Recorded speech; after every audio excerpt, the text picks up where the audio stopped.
नमस्कार साथियों, निर्माण क्लासेज अयोध्या में आपका हार्दिक स्वागत है। उत्तर प्रदेश पुलिस रेगुलेशन आज हमें शुरू करना है।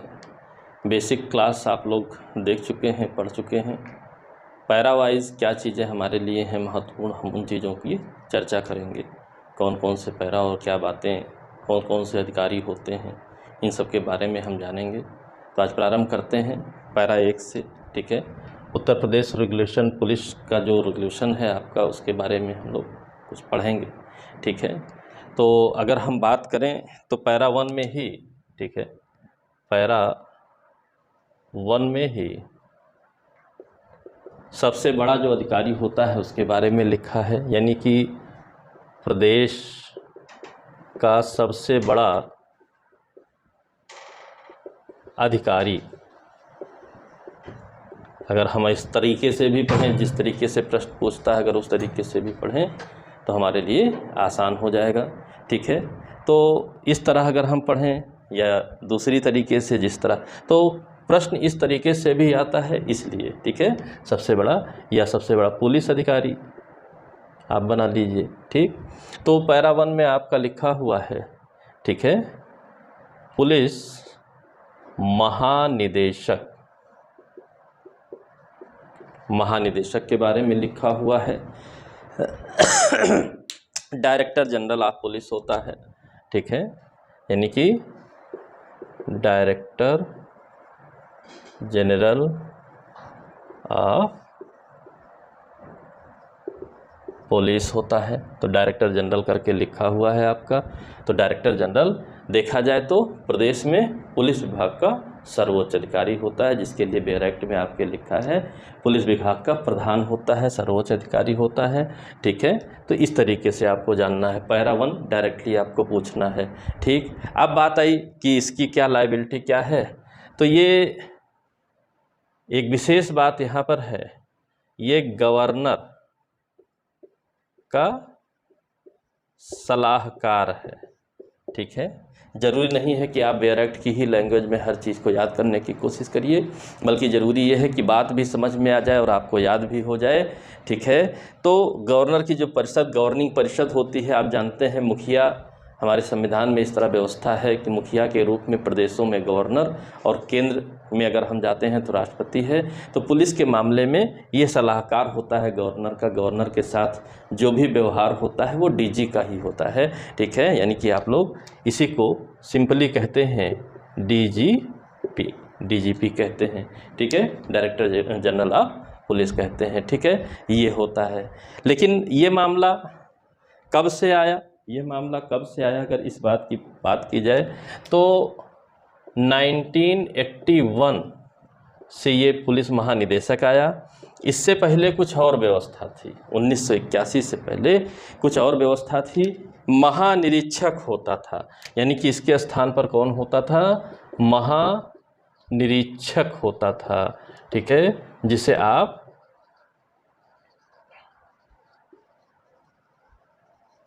इंस्पेक्टर जनरल के रूप में जानते थे। ठीक है, आईजी के रूप में जानते थे, यह बात। ठीक, यानी कि अब डीजीपी होता है। अब आईजी के लिए जैसे पद का नाम बदल करके और हर चीज़ बदल करके, ठीक, सिस्टमेटिक एक अरेंजमेंट किया जाता है। ठीक है, ये आपका जो है एडमिनिस्ट्रेटिव वर्क कर रहा है।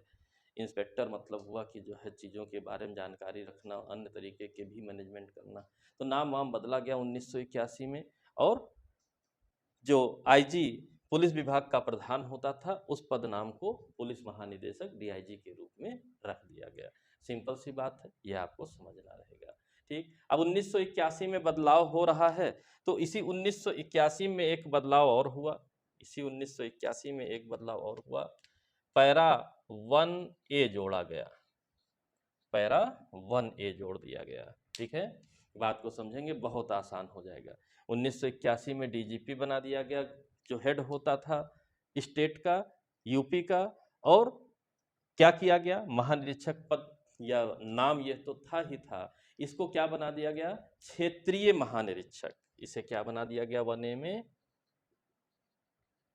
क्षेत्रीय महानिरीक्षक, यह बना दिया गया। यानी कि जोनल इंस्पेक्टर जनरल, ठीक है। क्षेत्रीय महानिरीक्षक जोनल इंस्पेक्टर जनरल बना दिया गया, ठीक है, नया पद सृजित कर दिया गया, ठीक। अब ये क्या है, यही अधीनस्थ क्षेत्रों का, ठीक है, इसको क्या बना दिया गया, जो इसके अधीनस्थ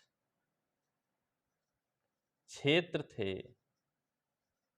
इनके लिए, ठीक है, अधीनस्थ क्षेत्रों के लिए, यानी कि ये तो पूरे उत्तर प्रदेश का हो गया।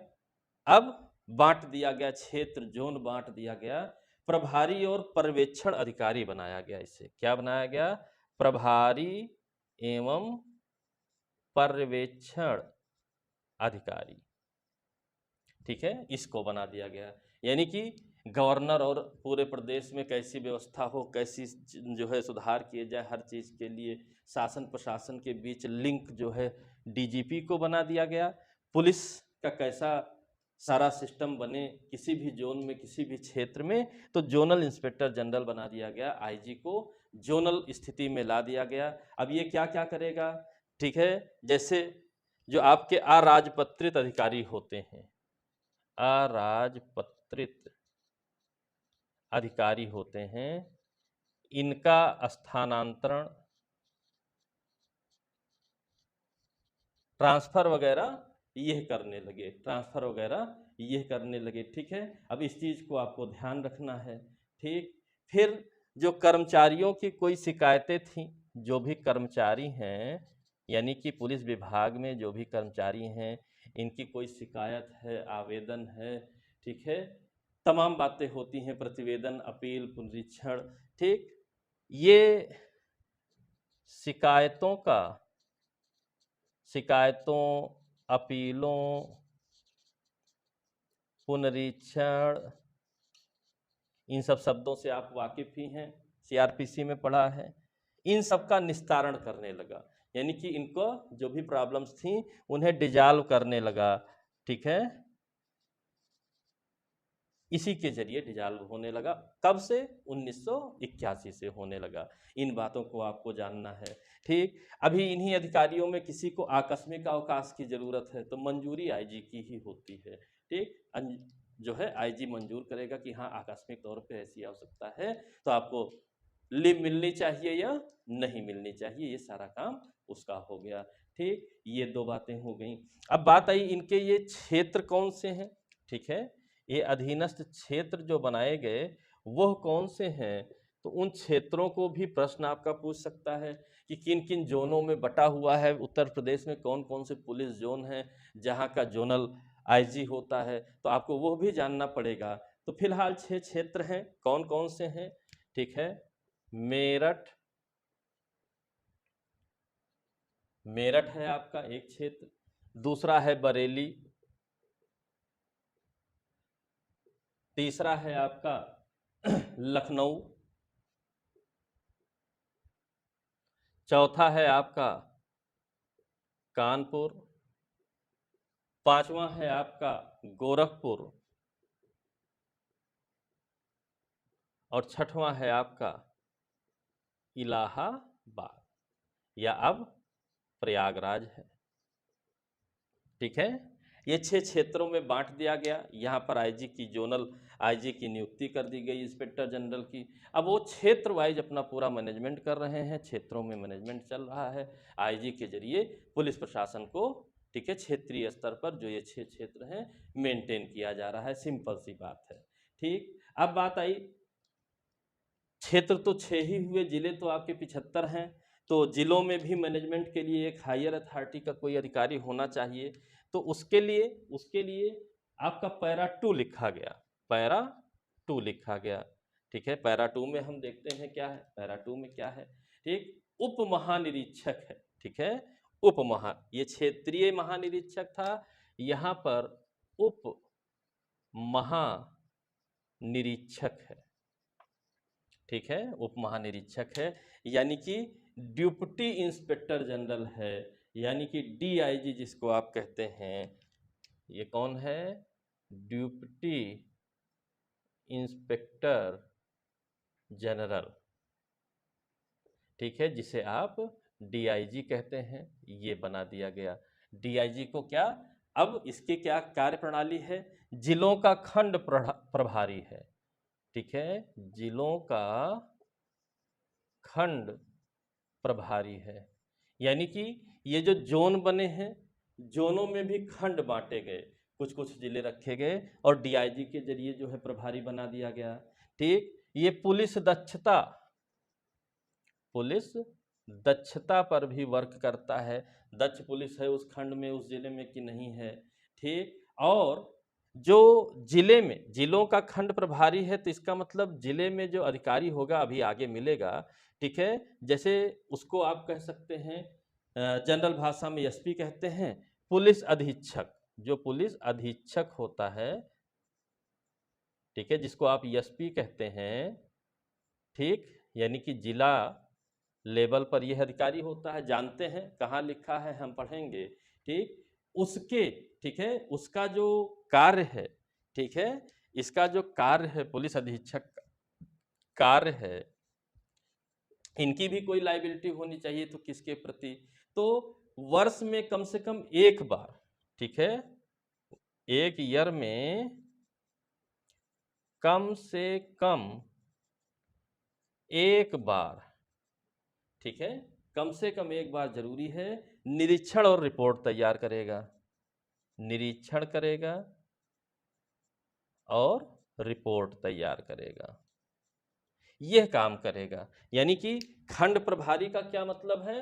हर एक जिले के पुलिस अधीक्षक के कार्यों का निरीक्षण करना, रिपोर्ट तैयार करना, मेंटेन करना, ताकि ताकि आपको बहुत आसान हो सके, ठीक है, यानी रिपोर्ट ऊपर भेज दे, प्रशासन दक्षता, हर एक चीज सुनिश्चित हो जाए कि हाँ प्रदेश में व्यवस्था बरकरार है, ठीक है। तो इन बातों को समझिए, इन बातों को समझिए, ठीक है। तो यह आपके जो मेन मुख्य है, जिले से जब ऊपर आप गए, ठीक है, जिले से जब ऊपर गए तो आपके डीआईजी मिले, आईजी मिले, ठीक है, और डीजीपी मिले, ये तीन लोग हैं, ये तीन लोग मुख्य हैं। अब बात आई, ठीक है, कि जिला लेवल पर ये लोग हो गए, कार्यों का निरीक्षण रिपोर्ट तैयार करना, तो क्या बस इतना ही है, या क्या बस इतना ही है? ठीक, तो जिलों का खंड प्रभारी बनाने का एक और भी उद्देश्य है, क्या है? सामंजस्य,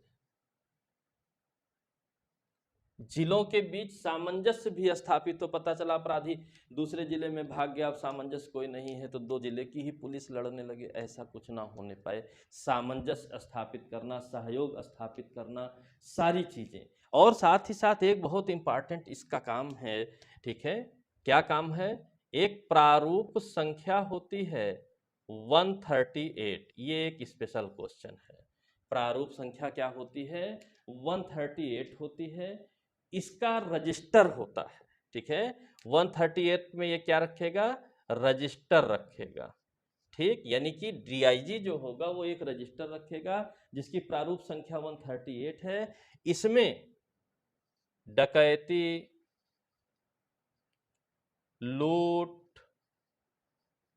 हत्या, विष आदि के जो मामले हैं इनका हिसाब किताब रखेगा कि किसी जिले में क्या डकैती पड़ रही है, लूट हो रही है, हत्या हो रही है, तो जिलों का मूल्यांकन भी हो जाएगा। तो ये जिम्मेदारी दी गई कि एसपी की जिम्मेदारी, अभी एसपी आगे जब पढ़ेंगे, वहाँ प्रशासन, अपराध प्रशासन को मेंटेन रखना, पुलिस व्यवस्था को मेंटेन रखना, लेकिन क्या वो मेंटेन रख पा रहे हैं या नहीं रख पा रहे हैं, तो ये भी अपने पास एक रजिस्टर रखेगा ताकि मूल्यांकन आसानी से किया जा सके, ठीक है। और साथ ही साथ जो तमाम प्रशिक्षण केंद्र हैं, ठीक है, यानी कि प्रशिक्षण केंद्र, इनका भी पर्यवेक्षण इसी के पास है, ठीक। प्रशिक्षण केंद्र जो भी होते हैं, जहाँ रंगरूटों की ट्रेनिंग होती है, जहाँ पर यान चलाने की ट्रेनिंग होती है, तमाम ऐसी ट्रेनिंग होती है, जैसे मुरादाबाद, सीतापुर, लखनऊ, हर जगह है। अगर कहा जाए तो पुलिस प्रशिक्षण जो संस्थान है वो मुरादाबाद में है, ठीक है, सशस्त्र पुलिस प्रशिक्षण आपका सीतापुर में होता है, रंगरूट प्रशिक्षण सीतापुर में होता है, मोटरयान सीतापुर में होता है, तार विभाग लखनऊ में होता है। इन सब का पर्यवेक्षण कौन करेगा? डीआईजी साहब करेंगे, इन्हीं के पर्यवेक्षण के अधीनस्थ रहेगा। तो ये ऊपर लेवल के 3 लोग आज आपने पढ़ा, ठीक है। इसके बाद हम थोड़ा सा सामान्य पहुंच में जो लोग होते हैं उनके पास हम पहुंच जाएंगे, ठीक। तो इन 3 लोगों को पैरा एक 1A और 2 में आपने पढ़ा, ठीक है। डीजीपी, आईजी और डीआईजी इनके बारे में पढ़ा।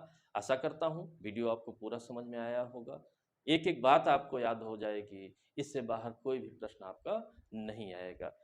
चैनल को सब्सक्राइब अगर आपने ना किया हो तो अभी सब्सक्राइब कर लीजिए, बेल आइकन दबा दीजिए, ताकि आपकी तैयारी में किसी प्रकार की बाधा न रहे। वीडियो अपलोड होते ही आपको तत्काल वो सुविधा मिल सके, जानकारी मिल सके, ताकि आप देख सकिए, मेंटेन कर सकिए, बार बार देखिए, ताकि ये मेंटेन हो सके, ठीक है। तो आशा करता हूँ ये वीडियो पसंद आया होगा। अगले वीडियो तक के लिए जय हिंद, जय भारत, धन्यवाद।